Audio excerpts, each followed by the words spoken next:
Vamos a intentar hablar sobre precisamente el patrimonio alimentario y su articulación económica. Es dijéramos, son dos elementos, ¿no? El patrimonio es un elemento por un lado, que sabemos que puede ser material, inmaterial, y muchos elementos pueden ser patrimonializados, entre ellos elementos inmateriales como la cultura, y manifestaciones de esa cultura como puede ser la alimentación. Un platillo, una cocina, un producto, un ingrediente pueden ser considerados patrimonio.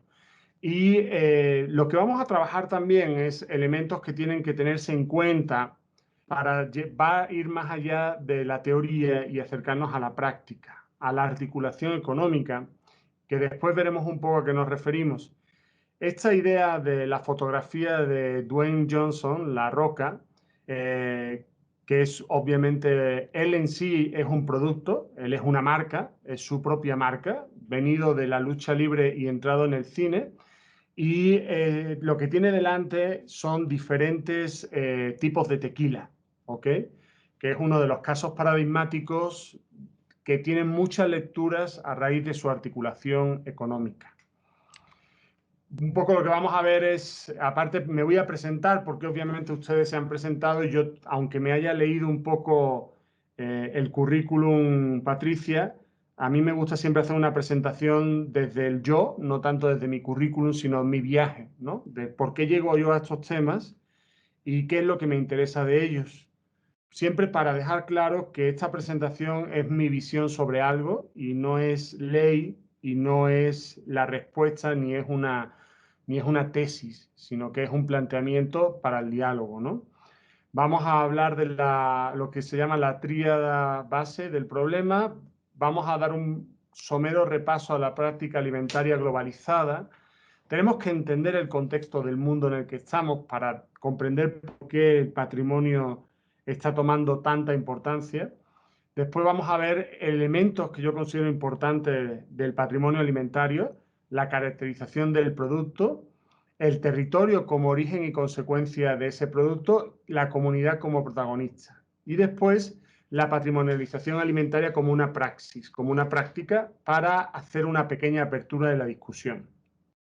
Como pueden ver, los textos que se le dieron no están explicados explícitamente en esta presentación porque creo que sería redundante, ¿no? Y más bien serían herramientas para que ustedes puedan realizar las actividades y sacar fruto de esta clase de hoy. Un segundito, aquí, vale. Bueno, la presentación. Primero, sí, pues yo soy Ignacio López, pero ¿quién es Ignacio? Yo me formé en su momento en una universidad en España, primero como trabajador social. Me especialicé en infancia y juventud, quería arreglar el mundo, quería solucionar y ayudar a las personas que estaban mal. Ejercí, me di cuenta de que no era posible, de que yo no podía hacer eso y que las personas estaban mal y punto, y no tenía yo esa capacidad. Entonces, lo que no entendía era por qué no se podía hacer. Y viviendo en Irlanda, me encontré con un libro de Marc Augé, que es Antropología de la Supermodernidad, no lugares, y me di cuenta de que la antropología podía ser una forma en la cual yo llegara a comprender al ser humano, a las diferentes formas de ser humano y por qué yo en mi egocentrismo pensaba que los demás tenían que hacer cosas que yo veía muy claras, pero entonces no era lo que esas personas querían hacer. Para eso volví y me especialicé en concreto en Sussex, en mi maestría. Tuvo mucho que ver con el lugar de origen. Yo soy andaluz y Andalucía es una tierra agraria, es una tierra rural dentro de España, donde la pobreza abunda en el campo y sin embargo el campo es muy rico y yo eso también no entendía por qué, dando todo lo que daba el campo, la gente del campo era pobre. Entonces, por eso estudié una maestría en antropología del desarrollo y la transformación social, con el mismo objetivo de entender, de comprender por qué la situación de mi gente, del lugar del que yo venía, no era lo que yo pensaba que debía ser, ¿no? Después de eso, pues empecé a aprender ya cuestiones más complejas y me fui a la sociología rural, precisamente a Wageningen en Holanda, porque yo vivía una realidad que se había ampliado, tenía que ver con Europa y la Unión Europea, y yo quería comprender las políticas agrarias, por qué las políticas agrarias estaban condenando a la pobreza a algunas partes de Europa y a otras no, y qué diferencia, por cómo jugaba el papel la cultura, las lógicas económicas, cómo eran representadas en las políticas públicas. Por eso hice mi tesis precisamente sobre la distinción, sobre la construcción de los productos tradicionales, comparando Holanda y comparando Andalucía. Lo veremos en los casos claros. Eh, Llegó un momento en que la realidad europea me sentí como enjaulado. Para quienes hayan leído a Foucault, pues es una sociedad muy normativa, ¿no? Donde todo está racionalizado en términos weberianos. Y entonces decidí cruzar el charco y me vine a México a hacer 2 estancias postdoctorales en el Estado de México para comprender un poco la realidad de países que habían sido colonia, porque en cierto sentido para mí Andalucía era una colonia de lo que llamamos España, ¿no? Era un lugar dominado donde las élites del centro construían y hacían lo que necesitaban que Andalucía fuera para ellos, que es un poco lo que Dussel nos contaba sobre el problema latinoamericano, ¿no? En su filosofía de la liberación. Y en México, pues vi cosas muy andaluzas, o sea, me vi reflejado en muchas cuestiones, ¿no? Pero descubrí también un mundo con un patrimonio, con una diversidad espeluznante, impresionante, hasta tal punto que decidí que me iba a quedar, ¿no? Entonces ya me presenté una posición en la UAM y entré a trabajar más concretamente todos estos procesos que está sufriendo el campo mexicano, que son similares pero diferentes a los europeos y que son similares pero diferentes a los brasileños, ¿no? Siempre con esta búsqueda por comprender, por intentar dar un pasito más y por ver si hay algo que adquiera sentido, hasta que llegué a un punto en el que me rendí en el sentido metodológico y por eso ahora ando en un bagaje hacia lo inductivo y hacia lo fenomenológico y huyendo un poco de teorías y huyendo un poco de aprendizajes de otras personas, ¿no?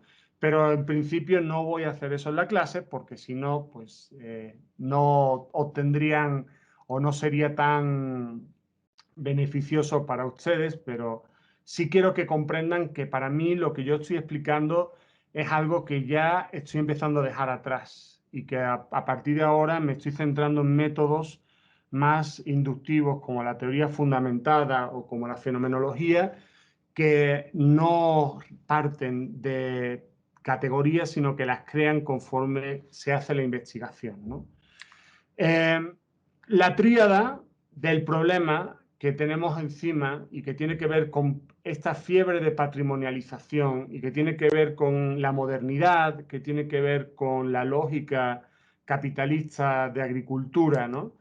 Que es esta idea de unas tríadas muy simples que todas las culturas la han tenido siempre muy integradas, ya sea en sus cosmologías, en sus narrativas, en cualquier de las dimensiones que pueden manifestarse la cultura, en el arte, ¿no? Es esta idea de que la agricultura, el medio ambiente y el territorio van unidos, que no podemos considerar medio ambiente sin tener en cuenta agricultura y viceversa, y que el territorio realmente es un fruto de ese medio ambiente transformado, ¿no? Entonces, por el otro lado, a nivel individual, no tanto colectivo, tenemos una tríada que también negamos muchas veces en esta modernidad loca y apresurada, que la agricultura, la salud y nuestra alimentación están unidos. Yo recuerdo cuando estuve hace 30 kilos, cuando estuve en Univil, y claro, me acuerdo que Felipe decía, yo amo el chocolate y por eso voy y hago ejercicio, porque quiero comer chocolate. O sea, para mí era como, oh, o sea, qué persona más sabia. O sea, comprende perfectamente el juego que la alimentación juega en la salud y cómo la actividad deportiva le permite tener un gozo, tener un placer de su alimentación sin tener una consecuencia en su salud. Yo, obviamente, con mis 135 kilos se me había olvidado totalmente de que sí, yo controlaba mucho la dimensión agricultura, conocía mucho sobre los alimentos, sobre sus orígenes, desde el punto de vista hedonista y sobre la alimentación, pero no tenía nada en cuenta el efecto que tenía en mi salud. Hoy día ya llevo 2 años teniéndolo en cuenta y afortunadamente estoy teniendo más resultados, ¿no? Pero estas tríadas individuales, colectivas, culturales, políticas, muchas veces la articulación económica, la lógica capitalista de acumulación, las rompe y las trabaja individualmente. Y ahí es un problema que no, que, digamos, o es un planteamiento que resulta en la práctica conlleva una serie de problemas, ¿no? La práctica alimentaria globalizada, que yo represento con esta imagen de un supermercado, ¿no? Que es como el lugar al que hoy día vamos a conseguir alimentos, lo cual es fascinante, ¿no? Porque desde un punto de vista sistémico, si pensamos en un supermercado, es un espacio por el que llegan cajas y en el que las personas se llevan cosas. O sea, es un espacio en el que nada es producido, nada es transformado, y todo está empaquetado y todo está para, digamos, para ser recolectado. El supermercado es la modernización de ese proceso tan natural que tenía el ser humano en la fase de tanto de caza y recolección como en la fase de horticultura, como en la fase de agricultura, en el cual cuando queríamos comer teníamos que ir a por la comida. Entonces, la modernidad, la práctica alimentaria globalizada, tiene el chocolate es la vida, claro, sí, pero hay que poder hacer cosas para poder morir, o sea, para poder vivir comiéndolo. Aquí es muy interesante porque esta práctica alimentaria globalizada eh, para mí es diametralmente opuesto a la idea que tenemos del patrimonio alimentario. Sin embargo, la globalización y la lógica capitalista con la alimentación siempre juega a parodiar, siempre juega a copiar, a hacer abstracciones y representaciones estéticas de elementos de nuestra memoria, de platillos típicos, de platillos que se consideran patrimoniales. No sé si podéis ver a la izquierda el trozo de hamburguesa que es de churrasco, por ejemplo.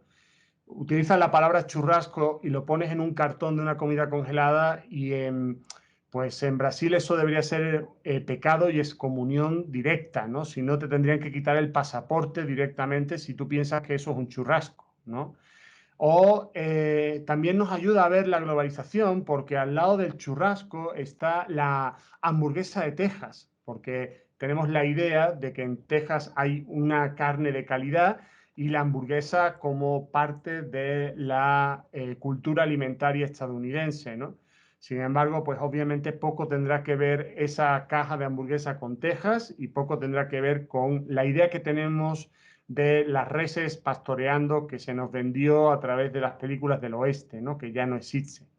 Obviamente, la mayoría de las personas que conocen el sistema agroalimentario estadounidense saben que se usa lo que se llama industrial farming, en el cual las reses están concentradas en espacios prácticamente sin ningún tipo de naturaleza, sino que son establos con miles de ellas, ¿no?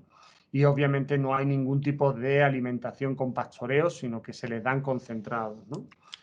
Entonces tenemos un concepto paradójico y complejo en el que tenemos esta realidad que algunas personas están empecinadas en negar, que es el cambio climático, que está mucho más relacionado con la alimentación de lo que pensamos. La alimentación deslocalizada y global supone un porcentaje casi, depende de cómo lo midas, pero podemos llegar a ser un 40% de responsabilidad en el cambio climático por el transporte, lo que se llaman las food miles, por los envases, por los costes de transformación energética, ¿no? Después tenemos también un contexto también muy paradójico, un mundo que, como vamos a ver más adelante, se ha convertido en obeso y también con sobrepeso, pero a la vez con mala nutrición y a la vez sigue habiendo también desnutrición. Tenemos un sistema agroalimentario global que ha desbalanceado tanto el derecho a la salud como el derecho a la alimentación. Tenemos después una serie de vacíos identitarios, la individualización de la cultura posmoderna, donde todos somos un perfil, todos somos una imagen en un laberinto que es Facebook, que nos refleja continuamente esa imagen, hace que no crezcamos con vinculaciones a sujetos colectivos claros tradicionales y buscamos llenar esa necesidad de pertenecer a través del consumo, a través de productos, a través de redes sociales, a través de un like, de un meme, todo este tipo de cuestiones, ¿no? Y la alimentación es una forma, y el patrimonio alimentario es una forma de llenar ese vacío identitario, ¿no? Y todo esto, por supuesto, unido a la máxima del consumismo.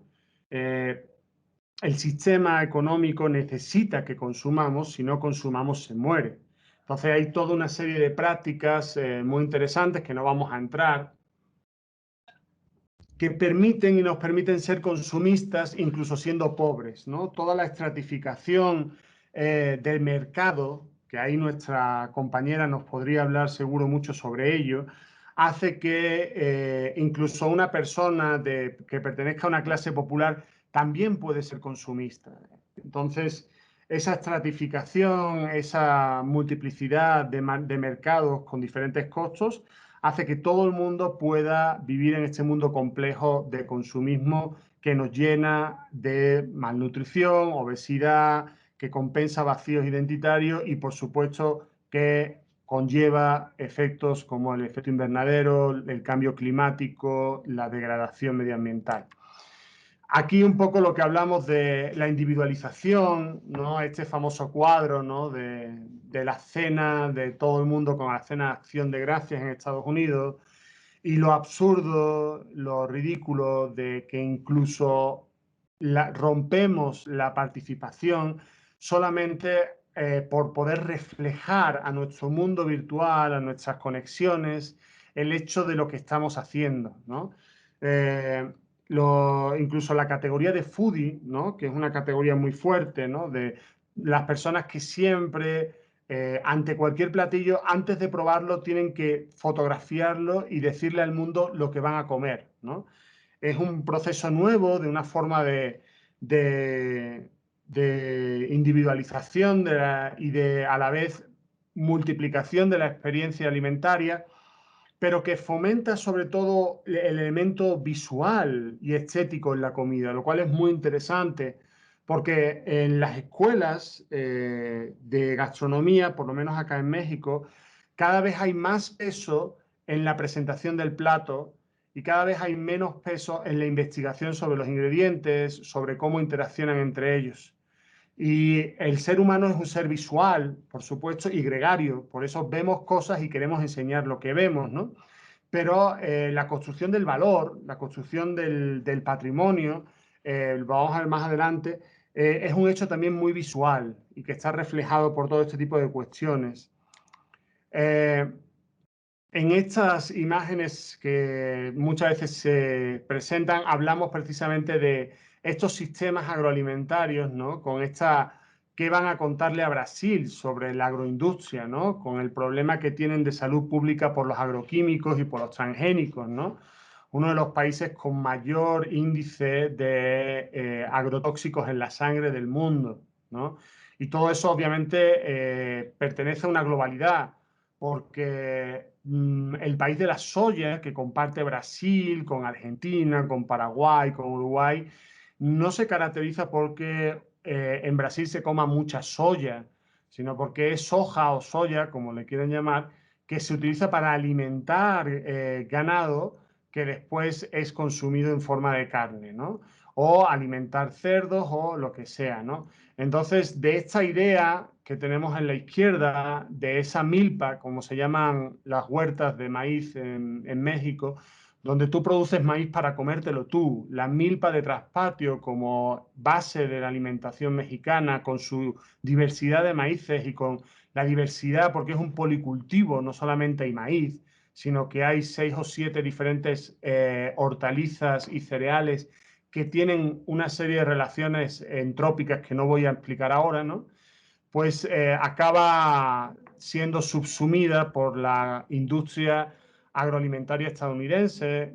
México tiene actualmente una importación de casi el 60% de su maíz amarillo, lo cual es impresionante cuando pensamos que México es centro y origen del maíz en el mundo.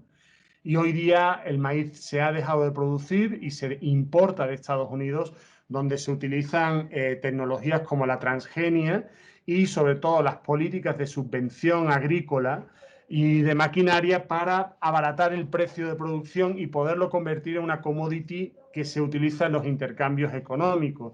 La alimentación deja de ser algo que nos preocupa a nivel personal para acabar siendo un elemento para balancear la tabla de exportaciones e importaciones, ¿no?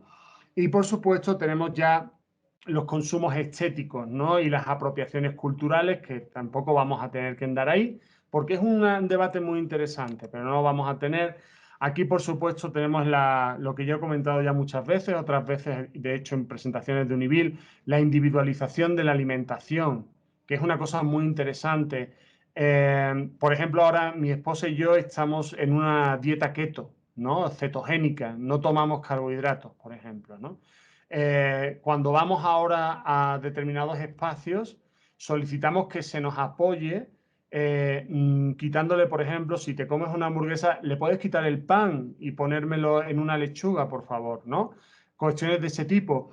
Hay una individualización y aquí podemos ver, pues, no puede tomar sal, intolerante a la lactosa, vegetariana, vegana, macrobiótico, una fanática de la comida tradicional, toda la diversidad que podemos tener hoy día en cualquier reunión familiar y de amigos. Bueno, las alergias, ¿no? El tema del gourmet, la gente que siempre está, si tenemos cuestiones religiosas como el kosher, ¿no? Al final, los sujetos colectivos se han, dijéramos, diluido y ahora no somos seres sociales, sino que somos individuos agrupados e imponemos la individualidad sobre el grupo, hasta el punto de que podemos incluso imponernos sobre quien nos invita a comer, ¿no? Lo cual hace 30 años, por lo menos en Andalucía, sería una violencia que nadie soportaría, ¿no? Pero hoy lo hacemos con mucha naturalidad y podemos avisarnos, yo no como de eso, en casa ajena, ¿no? La transformación de los patrones alimentarios, esto lo vamos a ver rápidamente. Estamos hablando de la transformación del ambiente natural y cultural. Las características económicas, sociales, demográficas son muy diferentes. Hay cambios de hábito y forma de vida diaria, pero para todo el mundo, pero de manera diferente. Volvemos a esta paradoja que tiene que ver con que nos pasa a todas y a todos, pero a cada cual le pasa diferente. Se habla muchas veces de la urbanización del modo de vida. La ciudad, la urbe, la metrópolis, siempre ha sido y seguirá siendo, ahí tenemos a Lefebvre, tenemos todos los urbanistas, el caballo de batalla de la modernidad y del capitalismo, ¿no? La ciudad, la ciudadanía, el sujeto individual están, digamos, poco a poco cooptando espacios que tenían otra lógica y otra forma de trabajo. No tenemos que irnos muy atrás en pensar cuáles eran las prácticas alimentarias en las mismas ciudades en las que vivimos, pero simplemente hace 30 años, donde la gente podía ir a casa a comer con la familia, a cenar con la familia, desayunaba en familia. Y hoy, por ejemplo, comemos cualquier cosa, comemos en la cafetería, en la universidad. El mundo del trabajo, el mundo productivo, el mundo urbano, va poco a poco cooptando y robándonos libertad y robándonos sociabilidad y vendiéndonos siempre a cambio de una idea de que haciendo eso alcanzamos algo, ¿no? Es este siempre continuo mito de que vamos a llegar a algo si no hacemos otra cosa.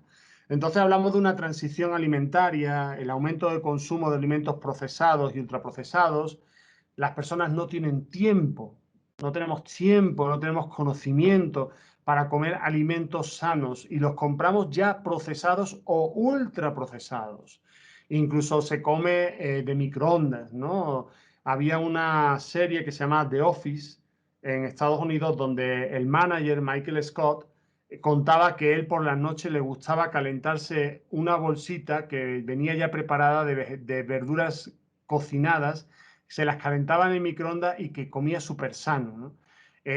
Pues esa imagen que a mí la verdad que me revuelve un poco el estómago comer verduras descongeladas en microondas dentro de una bolsa de plástico, seguramente no está muy lejana a lo que muchas personas hoy día encuentran en su casa.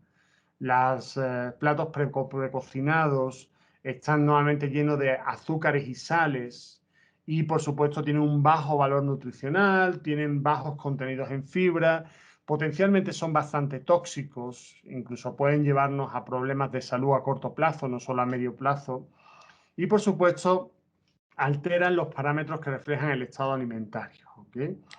El estado nutricional de la población es un asunto de salud pública, no me voy a meter mucho en esto, pero es algo importante. Cuestiones como la diabetes, el cáncer, todo este tipo de cuestiones están relacionadas con la salud. La diabetes tipo 2 en México es una pandemia impresionante.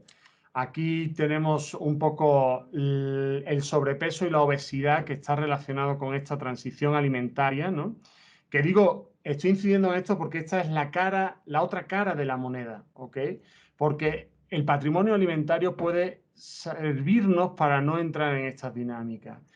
Hay datos que la verdad que dan miedo, ¿no? Como que del 80 al 14 se duplicó la cantidad de personas obesas en el mundo, ¿no? En tan poco tiempo. Y desde el punto de vista de la salud o de la salud pública, la Organización Mundial de la Salud nos habla de globesity, o sea, que globalmente la obesidad es un punto. Brasil, de hecho, fue referencia con las campañas del plato del buen comer, las políticas de alimentación que tuvo el gobierno de Lula y del PT, fueron políticas públicas que muchos países han intentado copiar, sobre todo por, digamos, los resultados positivos que tuvieron, ¿no? Pero bueno, al final, digamos que son lógicas que es muy difícil resistirse, ¿no? Y que cada vez más personas jóvenes y niños tengan sobrepeso.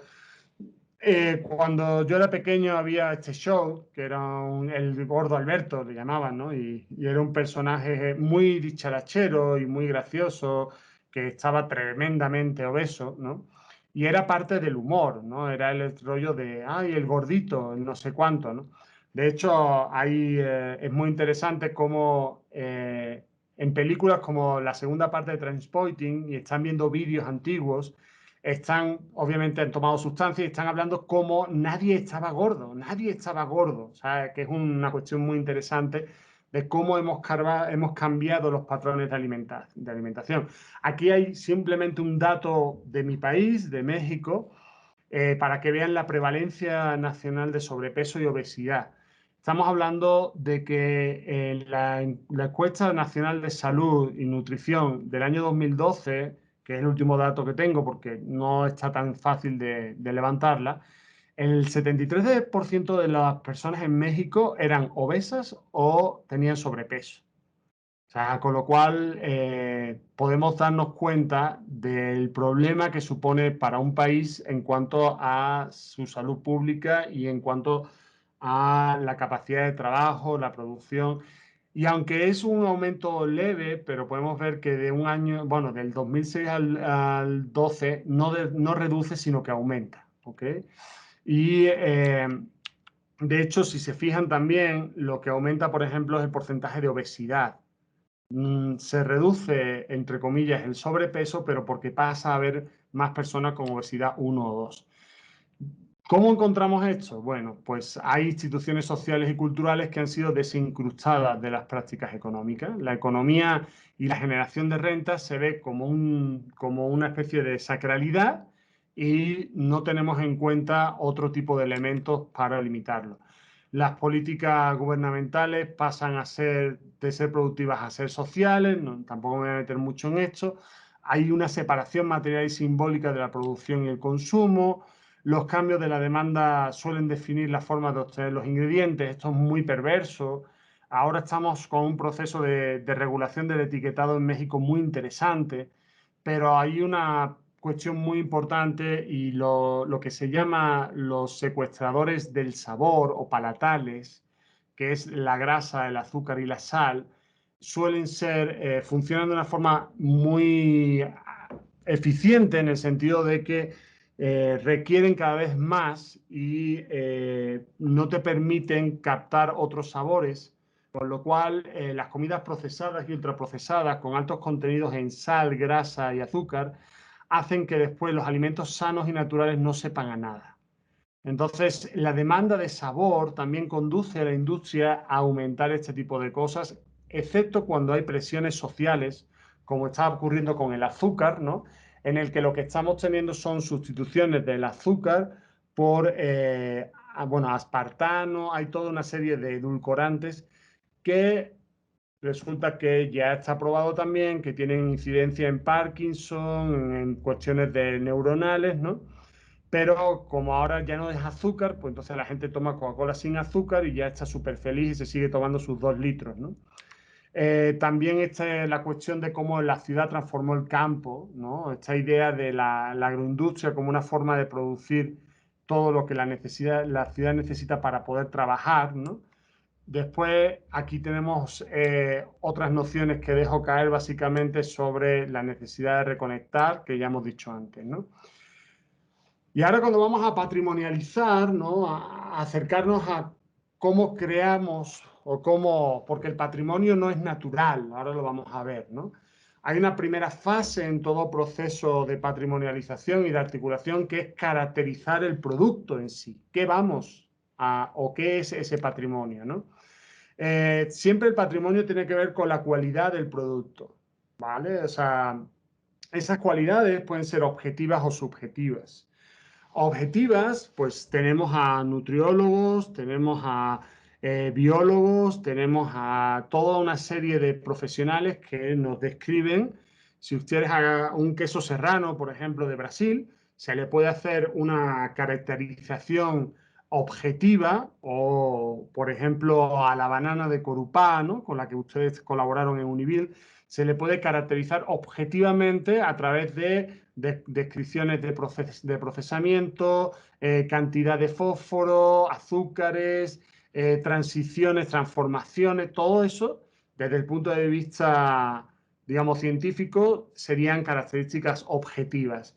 Pero muchas veces las que más peso tienen son las subjetivas, que esos elementos que tienen que ver con la historia, que tienen que ver con la vinculación, con las emociones, con lo empático, con la tradición, eh, con la experiencia subjetiva también a la hora de consumirlo, con la idea de prestigio, por ejemplo. No olvidemos el planteamiento de Bourdieu sobre el gusto y la construcción social del gusto, ¿no? Entonces, en cualquier patrimonialización hay que tener en cuenta este tipo de cosas. De hecho, para quienes no conozcan cómo son las solicitudes de reconocimiento, pues suelen tener este tipo de elementos de reconstrucción histórica, de demostrar de cuándo es algo, de demostrar una vinculación a una comunidad, ¿no? En todo caso, siempre, tanto la objetiva como la subjetiva son construcciones sociales, ¿ok? ¿Esto qué quiere decir? ¿Que no tienen valor? No, eso no tiene que ver. Sí son correctas y tienen valor, pero son una construcción social que se tiene que hacer y que se tiene que hacer a través de dinámicas de consenso o a través de dinámicas más ejecutivas. Pero en el momento en que un alimento se va a patrimonializar, y en el momento en que ese alimento patrimonializado se va a vender, se va a articular con los mercados, hay que posicionarlo y definirlo objetiva y subjetivamente para que sea exitosa esa articulación. La caracterización va a tener factores ambientales, cultura, mercadotecnia, economía, propiedades específicas, efectos fisiológicos, percepción sensorial, factores personales, biológicos, psicológicos, sociodemográficos. Todo esto lo vamos a meter en la caracterización del producto. Piensen en cualquier producto alimentario que ustedes creen que es patrimonial y van a ver cómo todo esto puede quedar encerrado en ese producto.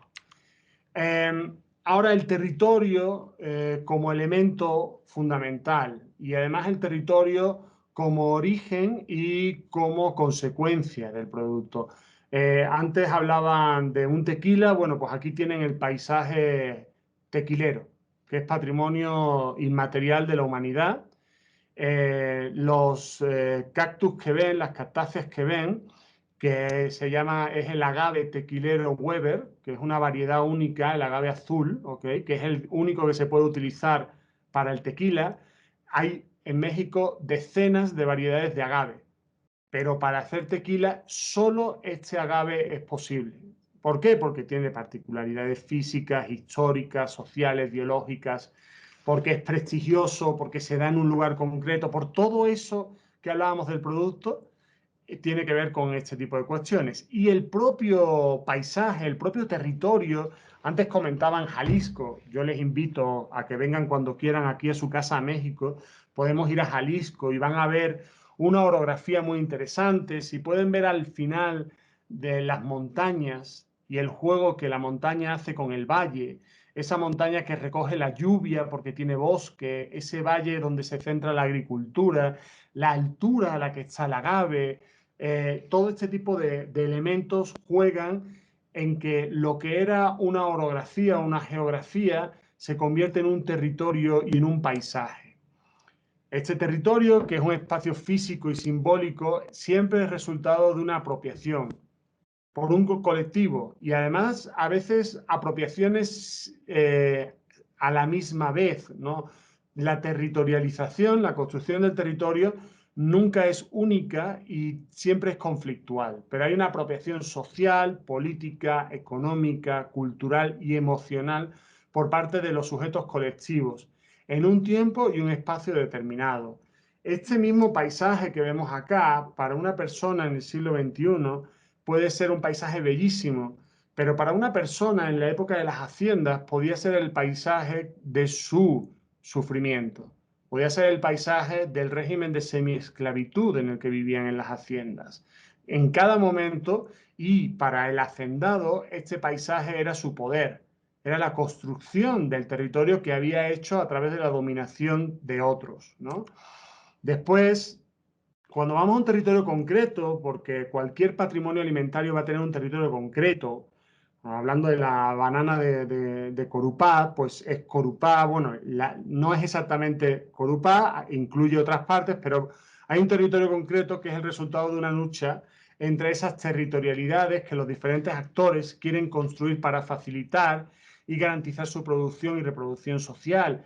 Me comentaba Patricia el otro día lo interesante de que ahora en Corupá también estaban intentando potenciar el café, porque se habían dado cuenta de que muchas personas con la agricultura familiar tenían sus propias matas de café. Claro, yo decía, bueno, qué interesante, pero aquí tenemos una batalla, aquí tenemos una territorialización. ¿Cómo tú vas a crear una nueva articulación? ¿Cómo vas a poder convivir o a incluso lo ideal, que es lo que veíamos antes con Brunori, que haya complementariedad?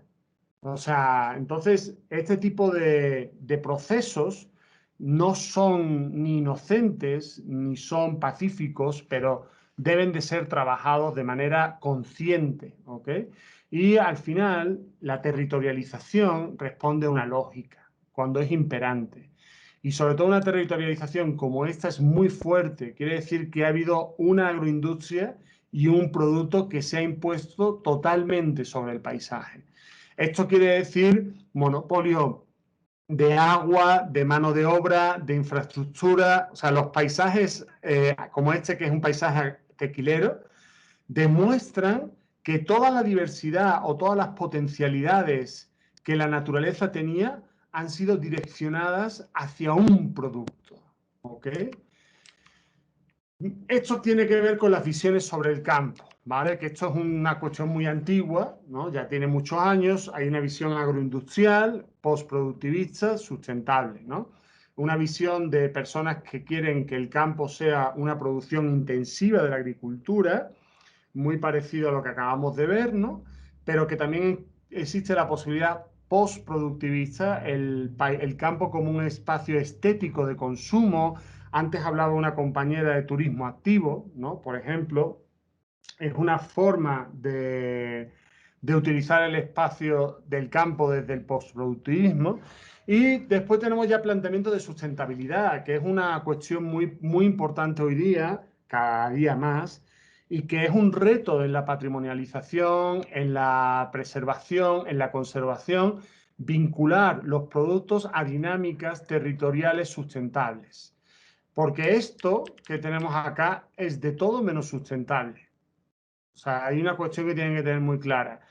La agricultura sustentable nunca es monoproductiva, porque si es monoproductivista, estamos utilizando todo un sistema para potenciar un único producto, con lo cual tenemos que simplificar y dominar ese sistema. No me voy a meter en esto ahora, pero bueno, la nueva ruralidad de la que estamos hablando, que sustenta esta idea del patrimonio, ¿no? Tiene mucho que ver al final con nociones de calidad, territorio, naturaleza, tradición. Cuando hablamos de articulación, desde el punto de vista económico, ¿qué vamos a hacer?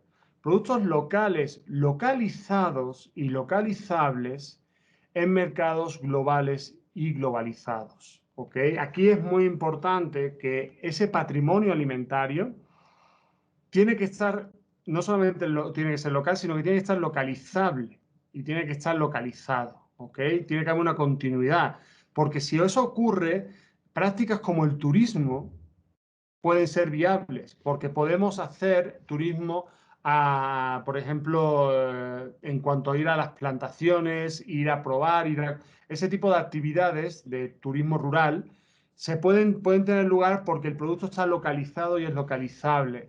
Si es local, pero nadie ubica, entonces no tiene ningún valor. Y el mercado global o globalizable lo tenemos que entender también en el sentido de regional, nacional. ¿Okay? No quiere decir que el mercado sea Japón, no nos entendamos ahí, sino nos entendamos a que vamos a articularnos con mercados más allá del espacio donde está producido, del territorio, del producto y de la comunidad. Poniendo, o digamos, no poniendo en riesgo el acceso de la comunidad a ese producto, que es una cuestión muy importante. La comunidad como protagonista, aquí es súper importante esta idea de que al final lo que nos planteaban desde la agroecología, ¿no? La coevolución como la dinámica que está detrás de todo este tipo de cuestiones. Los productos alimentarios, los elementos del campo, coevolucionan, ya sean animales o plantas, coevolucionan con las comunidades que lo producen. La interacción entre la naturaleza y la sociedad a través de la cultura produce un cambio histórico y por ese cambio, por esa coevolución, tenemos las especificidades que tienen que ver con este patrimonio alimentario. Y esa especificidad es la que permite articular y permite generar monopolios económicos. Nadie puede hacer la banana de Corupá si no está en Corupá. Pero para esa banana tiene que crear toda una industria en torno a ella para que sea rentable, porque nadie puede vivir hoy día o no se puede vivir tan bien como se podía vivir antes solamente de plantar banana. Necesitamos transformación, necesitamos industria, necesitamos turismo, necesitamos toda una serie de cuestiones en torno al patrimonio y al paisaje patrimonial de la banana. Entonces, esta coevolución transforma el espacio, lo convierte en territorio. Las prácticas culturales la convierte en tradiciones y a los grupos en una comunidad. Y esto es muy importante. O sea, los productos unen. Cuando tenemos la feria, cuando tenemos la festividad y nos juntamos a comer algo porque es la época, porque es la cosecha, son los momentos en que los grupos dejan de ser grupos y pasan a ser comunidades. Y pasan a reconocerse como un acto común a través de esta ritualidad del tiempo y del consumo. Por eso son tan importantes las ferias, los espacios de celebración, el uso del calendario, porque es la forma en la cual seguimos manteniéndonos como sujetos comunitarios.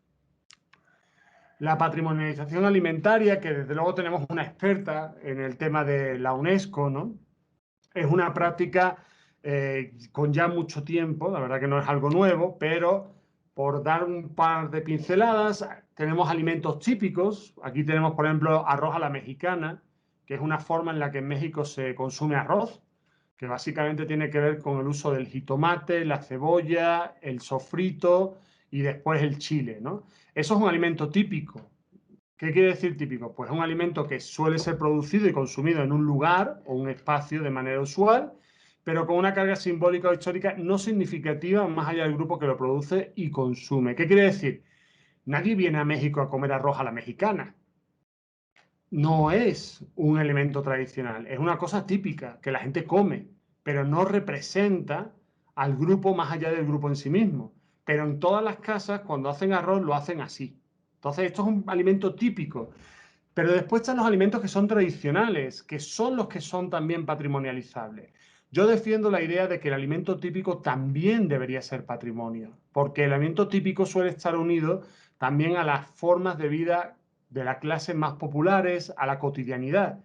Y la cotidianidad es algo que crea también esa comunidad. Pero bueno, los alimentos tradicionales tienen una fuerte vinculación con una comunidad, con un territorio o con un tiempo, cuando se comen, ¿no?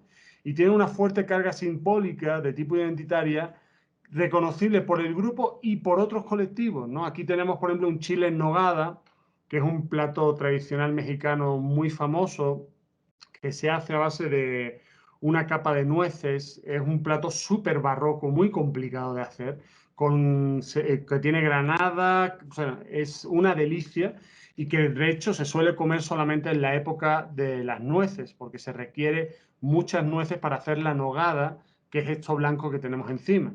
Y además es muy tedioso de hacer, con lo cual tiene un peso y un reconocimiento social muy fuerte. La patrimonialización tiene una fase de investigación, tiene una fase de conservación, tiene una difusión, tiene una restitución. ¿Ok? En estas fases, es una idea que yo también quiero poner sobre la mesa, poco a poco tanto el Estado como el mercado se apoderan o se pueden apoderar de elementos y productos que son fruto de una coevolución específica y de un proceso sociohistórico determinado. ¿Esto es bueno o malo? Depende de cada cual. ¿Ok? O sea, lo que ocurre es que para mí la apropiación de algo que pertenece a una comunidad por el Estado o por el mercado sin beneficiar a esa comunidad, para mí es una forma de robo, aunque se haga legal, aunque se haga a través de convenios, que se haga a través de leyes, ¿no? Cuando la comunidad pierde el derecho a su propia cultura y a su propio patrimonio, son los casos más espeluznantes, ¿no? Y muchas veces tiene que ver con el acceso incluso al paisaje, no solamente al producto, ¿no? O una articulación económica puede hacer que el valor de algo pase a ser tan caro que la comunidad ya no pueda consumirlo, como es el caso, por ejemplo, del mezcal y el tequila, que tradicionalmente eran bebidas baratas y que muchas personas ya no pueden consumir porque en la ciudad se llegan a pagar hasta 1.000 pesos mexicanos por una botella, cuando antes por 1.000 pesos podías tener 10 litros, ¿no? Entonces, este tipo de procesos hay veces que expulsan a la comunidad del mismo patrimonio. Aquí tenemos una campaña y una serie de memes que surgieron.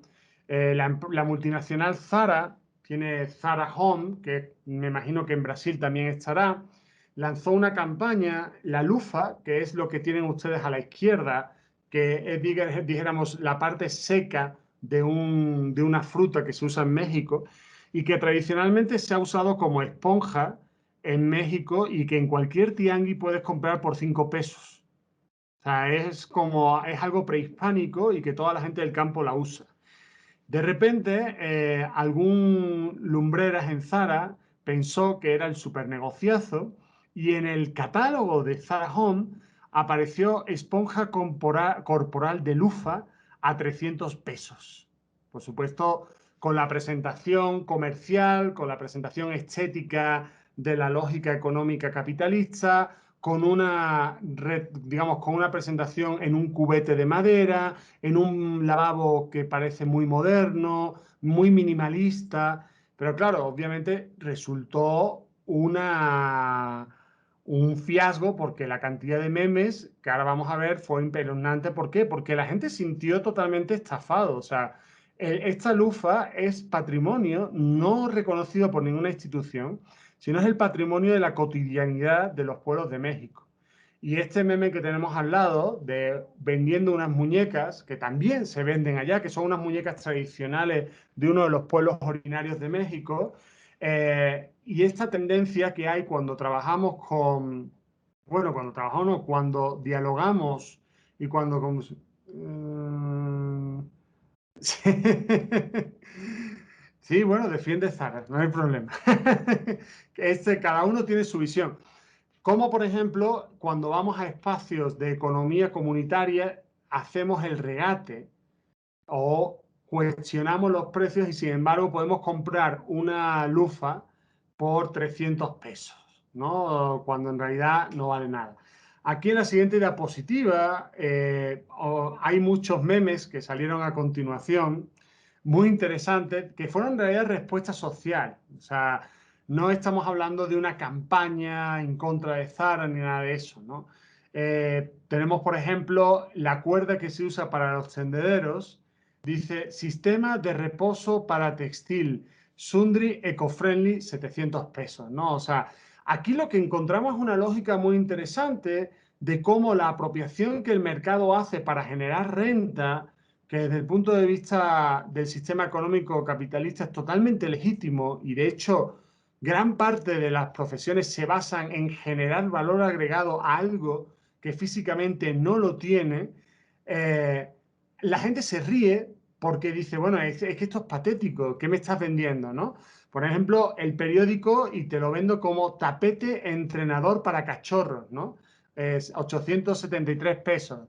Papel higiénico eco-friendly, ¿no? Y es el olote del maíz para que te limpies, ¿no?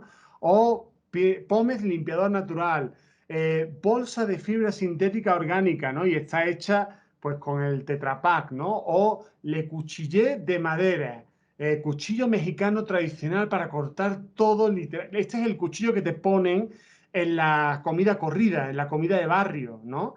Entonces, pero si quieres lo puedes comprar en Zara por 500 pesos.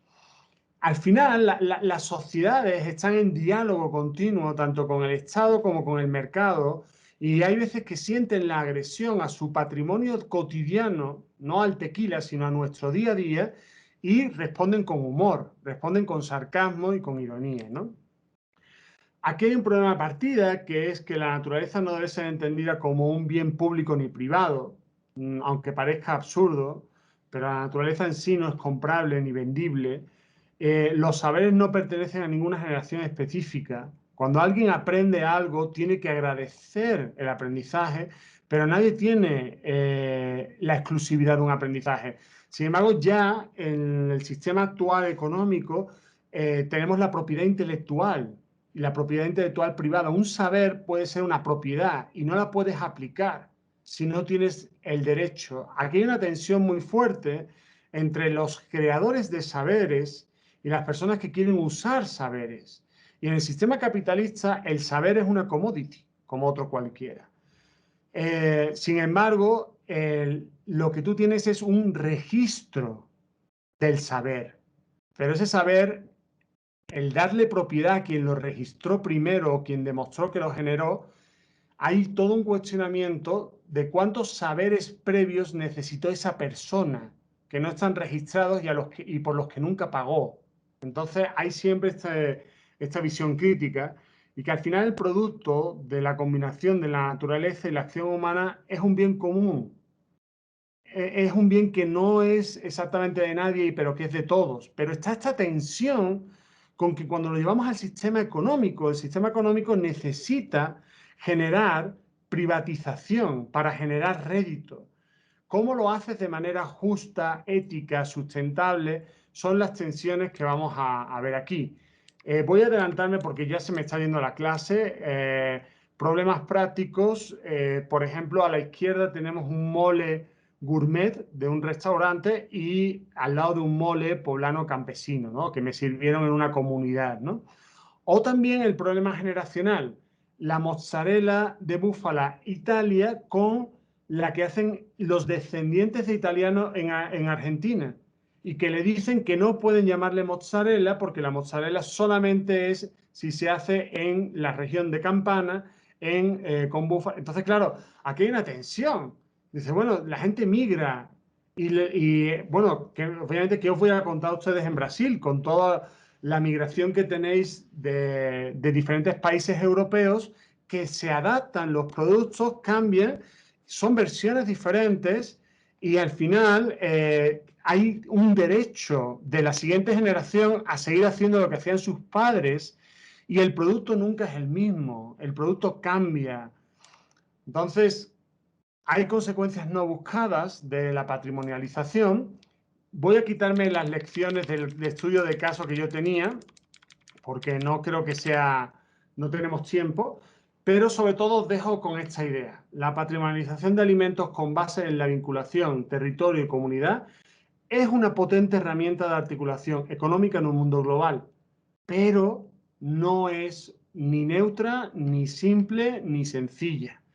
Y es un problema, o se pueden generar muchos problemas a raíz de estos procesos que podéis trabajar precisamente en este doctorado, en estos casos, y que hoy vamos a intentar hacer un acercamiento práctico a través de la actividad que ahora os explicará Patricia y que abrimos un poquito la discusión por si alguien quiere comentar. Y ahí tienen mi correo, ya lo saben, cualquiera. Apoyar, siempre por ahí estaremos.